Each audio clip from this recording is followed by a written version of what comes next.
Picture a hummingbird in flight, its wings twitching in a blur, no frozen snapshots, just fluid grace. Now imagine your mind doing the same, constantly moving, shifting, never a fixed state.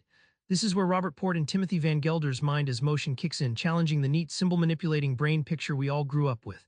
But how do you grasp a mind that's more like a dance than a computer? Let's drop into this motion to find out. For decades, cognitive science ran on the metaphor of the brain as a calculator, crunching symbols inside a black box. But in the 90s, cracks appeared in this digital facade, sparking a radical shift. Back in the day, AI pioneers treated cognition like manipulating chess pieces, symbols inside a computer making decisions. But Robert Port and colleagues noticed something odd: humans weren't just processing rigid chunks of data. Jeffrey Ellman's famous experiments showed how language unfolds like a river, not a filing cabinet. These late 20th century breakthroughs forced scientists to rethink the old paradigm. Imagine a flock of starlings twisting in unison, not because they follow rules written somewhere, but because of continuous, dynamic interactions. The dynamical systems approach views cognition like this organic choreography, brain activity seen through patterns of change and flow, not static symbols.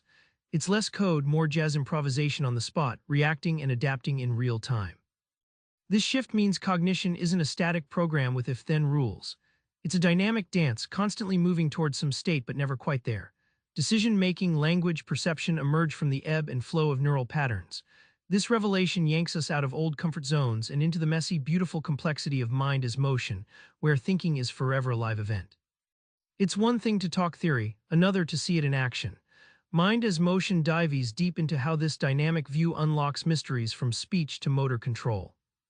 Robert Port and Louis Goldstein investigated speech production and found it's not a series of isolated sound atoms but a continuous motion shaped by overlapping gestures. Think of a saxophonist bending notes. Your tongue and lips slide and merge dynamically to produce language, not turn on fixed sound switches. This approach revolutionized how scientists understand talking as real-time bodily motion. Jeffrey Bingham brought this to movement, showing how catching a ball or reaching for coffee isn't executing preset commands, but smoothly adapting to shifting conditions. Imagine you're surfing a wave, motor control adjusts on the fly, balancing forces and information continuously. This dynamic perspective explains why robotic arms feel clunky compared to nimble humans. Jerome Busemeyer applied these insights to decision-making, revealing choices unfold like trajectories in a landscape, not snap judgments at points. The brain traces paths through possibilities shaped by past experiences and current context, like a canoeist navigating currents, not a calculator outputting results. This insight reshapes psychology and economics, merging thought with movement. At its core, mind as motion isn't just facts, it's a paradigm upheaval. Its thinkers wrestle with age-old questions about mind and meaning, blending philosophy and cutting-edge science.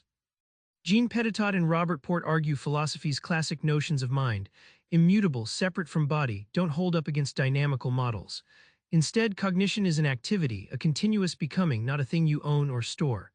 This shift dissolves old Cartesian splits and recasts mind and world as inseparably intertwined. The dynamic approach sheds light on one of philosophy's hardest puzzles, consciousness. Like a river's current, consciousness flows rather than freezes. Mary Ann Metzger's work in the book suggests that awareness emerges from ongoing brain-body-environment interactions, not from isolated computations. This blurs boundaries and opens radical new ways to understand self. Ultimately, the book invites you to reimagine cognition as a living, breathing dance, not a snapshot or blueprint.